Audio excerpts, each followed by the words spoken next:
After visiting more than 70 countries, there's one country that surprised me the most. And I don't know if you would expect this to be the country or not. Hi, I'm Gary Dean. This is Blue Hat Bucket List Traveler. I've been to over 70 countries, over 300 cities, saw all 48 states and 10 provinces. Been there, done that. I've learned the lessons you can only learn by going there and seeing it. So this country, I had heard about it. It's quite famous for exportation of white powder. The famous guy was Pablo Escobar. So yeah, the country that surprised me the most was Colombia. Yeah, well, just how it's spelled, even with two O's, right? But no. So I was going to be going on a cruise ship, coming from Los Angeles to Miami through the Panama Canal and Cartagena, Colombia. I was like, oh, okay. Been down through Mexico, Guatemala, and then we cut over. Okay, so now we're going to get, and Cartagena, what do you expect in Colombia? You know, I knew it wasn't a rich country as far as the people that live there go.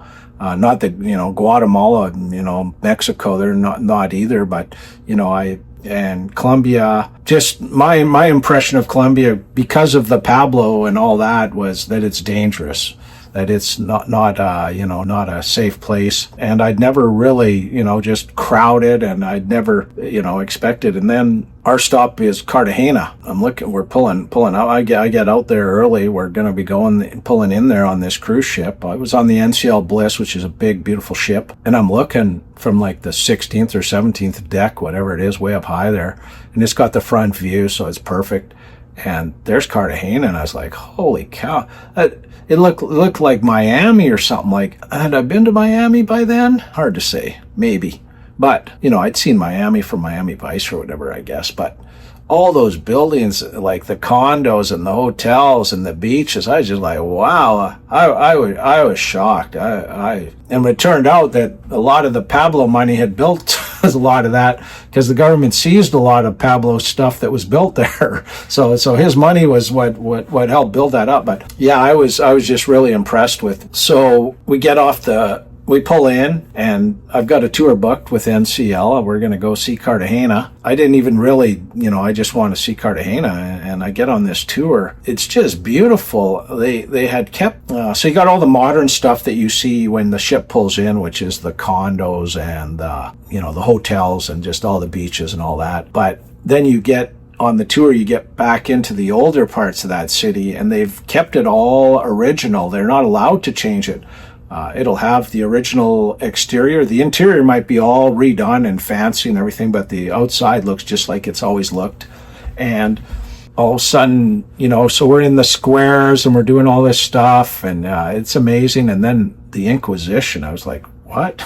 The Spanish Inquisition? I don't think I'd ever heard of that before or anything. And then the history of that was shocking. The torture devices they used to get people to convert, just, you know, I'm not going to get into the whole thing of what, but that's the Spanish Inquisition. You can Google it if you want to know more.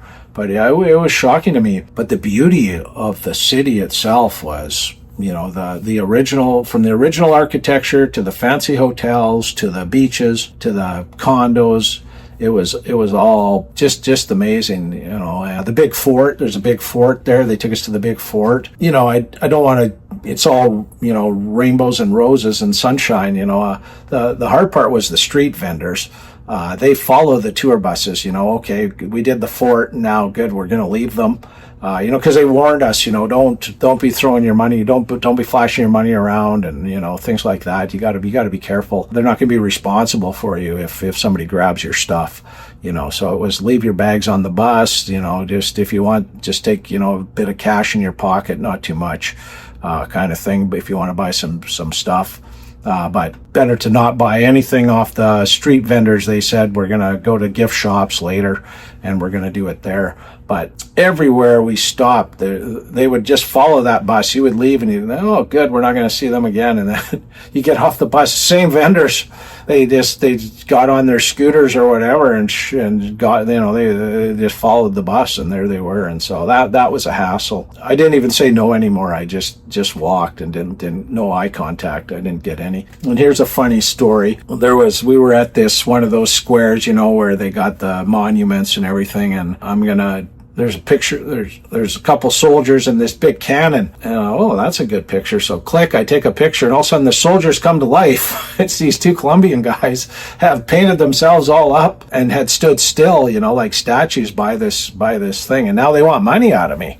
And I was told to leave my money on the bus. I think I had maybe $5 in ones or something. I didn't bring much, because we were going to go, do our tour shopping at another place, and they're wanting like $10 each, or I don't even know what it was. And I was like, hey, I said, I'll give you what I got. And I just showed them my pockets. There's $5, and I said, if I'd known you were there, I wouldn't have even taken the picture. So, you're $5 up, just be happy with it. But yeah, it's a bit of a lesson on aggressive street panhandling. And then while we were at the square, the kids had got out of school and they had come there, and there was an ice cream guy, and he got all these different flavors of homemade ice cream that he was selling. So yeah, the kids were, it was pretty neat to see. I don't know how much it cost or anything. Like I said, those soldier guys got my money. So they warn you on the cruise ships too, like about the food. If you want to risk it, go ahead. But if you're not sure, then probably better just to eat on the ship, right? You're going to be off the ship for 5-6 hours, and then just eat before you go and eat when you get back. But some people love the local food, and they experience that, and me not so much. I like to look at it and think, oh wow, really, that's what they like to eat. But as far as eating it, no. So I probably wouldn't have bought the ice cream anyways, honestly. But it was something to look at. The kids were really, they got a pop and an ice cream, and they were the locals. They were really enjoying it was, of course, it's hot there, beautiful sunny day, and the very, very hot. One guy bought they had the Columbia. It was like a Panama hat, the white ones, but it had the Columbia band on it. So one of the guys that was on the tour with us, he bought one of those. So yeah, he looked like Florida Joe with his Panama hat. He had the white, that's kind of one of the funny things when you travel a lot. You see a guy out there and he's wearing black jeans with a black shirt in the blazing sun, like, Mr. Sweat, right? Oh, brother. But this guy, he was like, Florida Joe, Mr. Cool. He had all the white, and I mostly wear muscle shirts and that, if it's going to be hot. I'm fashion. I'm just about function. So I'm going to make sure I don't have any sleeves, and it's going to be like a gray or a blue shirt. It's not going to be black. But this guy was all in white with his Panama hat. Yeah, he looked like Pablo. He looked like a local gangster. It was pretty funny.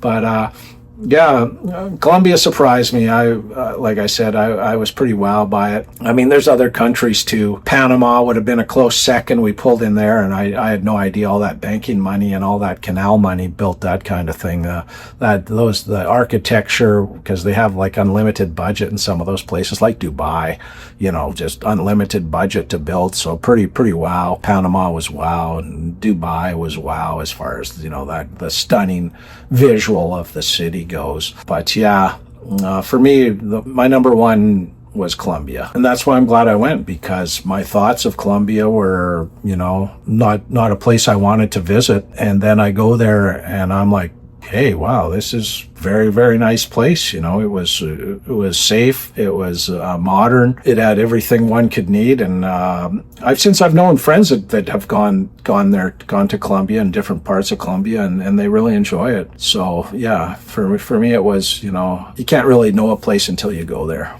I gave you a few places that surprised me. There's many more. We're going to go over all the cities, everything as we go through the videos. So, but for now, yeah, that's Colombia. In the next video, I think we're going to talk about one of my favorite cities is one of the topics I was asked. So we're going to go do that next. And of course, there's going to be countries that, I thought would be wow and they weren't. So we're going to also, that's going to come up on the channel too in later videos.